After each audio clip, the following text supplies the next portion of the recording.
여러분 책들의 시간이지현. 안녕하세요. 다양한 책들의 요점만 쏙쏙 뽑아 재미있게 전해드릴 윤지현입니다. 오늘 읽어볼 책은 헬렌 리스와 리즈 네포렌트의 최고의 나를 만드는 공감 능력인데요. 저희가 여태 소통과 공감에 대한 책을 종종 읽어왔는데 오늘의 책은 어떤 걸 가르쳐줄지 궁금합니다. 함께 읽어볼까요? 셀럽이 선택한 책 듣는 10분. 하버드 뇌과학 수업이 증명한 가장 강력한 성공의 도구.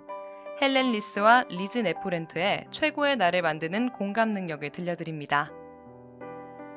우리는 때때로 타인의 생각과 감정을 상상하고 타인이 겪었을 불쾌감을 경험한다. 공감 능력이 뛰어난 사람들은 대개 타인의 감정을 잘 인지하고 그에 따른 정보를 잘 이해하며 나아가 효율적으로 반응한다.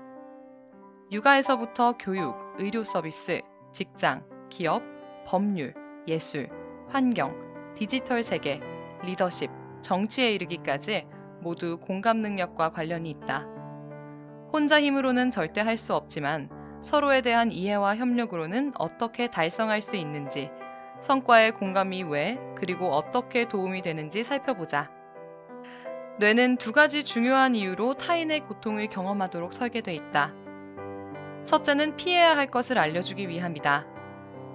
둘째는 신체적, 정신적, 정서적 혹은 복합적인 고통을 겪는 타인에게 도움을 주도록 동기를 부여하기 위함이다. 남을 돕는 행동은 도움을 받은 사람 역시 다른 사람에게 도움의 손길을 내밀도록 자연스럽게 영감을 준다. 이 점은 인간관계에서 이루어지는 모든 협력, 협동, 호혜의 기초라고 볼 수 있다.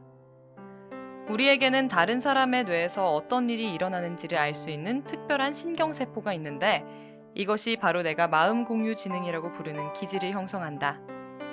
대부분 사람들은 내가 매우 중요하게 생각하는 비언어 의사소통과 공감 표현에 대해서 체계적으로 배우지 못한다. 무엇을 말할 것인가를 배우고 어떻게 말할 것인가도 어느 정도 익히지만 어떻게 느낄 것인가와 타인의 감정을 어떻게 받아들일 것인가와 관련된 교육은 거의 받지 못한다. 나는 의료진이 환자와 대화하고 그들의 말을 경청하는 더 나은 방법이 있을 것이라고 확신했다. 그래서 다양한 방법을 조사하고 실험을 진행했다. 그 결과 비언어적 행동을 평가하는 새로운 교육 프로그램인 EMPATHY, 엠퍼시를 개발했다. 엠퍼시 테크닉은 의사만이 아니라 다른 관계나 상황에서도 얼마든지 적용할 수 있는 개념이다. 공감의 문을 여는 7가지 열쇠, 엠퍼시 테크닉의 첫 번째 열쇠 E는 아이 컨택, 눈맞춤이다. 공감 능력이 뛰어난 사람일수록 시선을 더 오랫동안 눈에 고정한다. 두 번째 열쇠 M은 Muscles of Facial Expression, 표정 근육이다. 상대방의 얼굴에 집중하다 보면 정확한 이유는 모르더라도 자연스럽게 상대방의 기분을 직감할 수 있다. 세 번째 열쇠는 P, Posture, 자세다. 다른 사람과 이야기를 나눠보면 자세와 몸짓 언어가 얼마나 많은 힌트를 주는지 금방 알 수 있다. 네 번째 열쇠 A는 Affect, 객관적으로 감정 읽기다. 상대방의 표정을 읽는 것만으로는 부족하다. 눈에 보이는 것을 해석해야 한다. 다섯 번째 열쇠 T는 Tone of Voices, 어조다. 어조는 실제로 대화의 텍스트 자체보다 훨씬 중요하며 공감적 의사소통이 가능한지를 결정한다. 여섯 번째 열쇠 H는 Hearing the Whole Person, 사람 전체의 귀 기울이기다. 공감적 경청이란 상대방의 말에 귀 기울이고 감정을 파악한 뒤 비판 없는 연민으로 반응하는 것을 말한다. 일곱 번째 열쇠 Y는 Your Response, 당신의 반응이다. 여기서 당신의 반응이란 당신이 어떤 말을 하느냐가 아니라 당신이 느낀 감정이다. 성장하며 배우는 공감이 삶을 좌우한다. 발달의 모든 단계마다 부모는 공감을 주고받는 아이의 능력에 결정적 영향을 미친다. 아이가 어렸을 때부터 공감을 자주 경험하도록 하면 공감 능력이 뛰어난 성인으로 성장하게 된다. 아이에게 공감을 가르치는 방법의 하나로 거울 반응을 활용할 수 있다. 아이의 표정, 말투, 태도를 자동으로 따라하는 것이다. 아이들이 공감의 교훈을 배우는 또 다른 방법으로 롤모델을 들 수 있다. 적절한 반응과 세심한 돌봄으로 항상 관심을 쏟는 부모를 자신의 롤모델로 삼은 아이들은 자라나면서 친구나 배우자로 그러한 자질을 갖춘 사람을 찾는다. 아이가 공감을 발달시키는 또 다른 중요 과정은 트윈십, 즉 밀접한 관계를 맺는 것이다. 아이는 다양한 이유로 또래에게 마음이 끌린다. 트윈십은 다른 사람도 자신과 비슷하다는 것을 깨닫게 하면서 공감하게 만든다.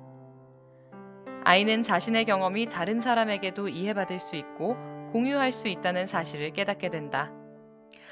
여러 실증 연구를 살펴보면 감정은 학습 능력에 영향을 미친다. 긍정적 기분의 학생은 전체 상황을 더욱 잘 인식하고 기억력이 요구되는 작업을 잘 처리한다. 존중과 격려로 뇌를 자극하면 도파민과 같은 행복이나 만족과 관련 있는 신경화학 물질이 분비된다. 학습 활동의 감정적 요소를 고려하지 않고 지적 생산물에만 집중하다 보면 학생들에게 진정한 영감을 불어넣거나 왜 몇몇 아이들이 뒤처지는지 이해할 기회를 놓치고 만다. 공감 능력이 뛰어난 교사는 배우는 사람의 입장을 고려해 지식을 전달하며 동시에 학습자의 기분과 감정에도 주목한다. 무엇을 누구에게 가르치든 훌륭한 교사는 학생과 눈을 맞추며 표정, 자세, 몸짓 언어를 유심히 관찰한다. 예술은 우리의 공감 능력과 밀접하게 연결돼 있는데 사람과 사람 사이의 의사소통처럼 인지와 반응 연습이라고 볼 수 있다. 예술 작품을 만든다는 것은 곧 공유하는 행위다.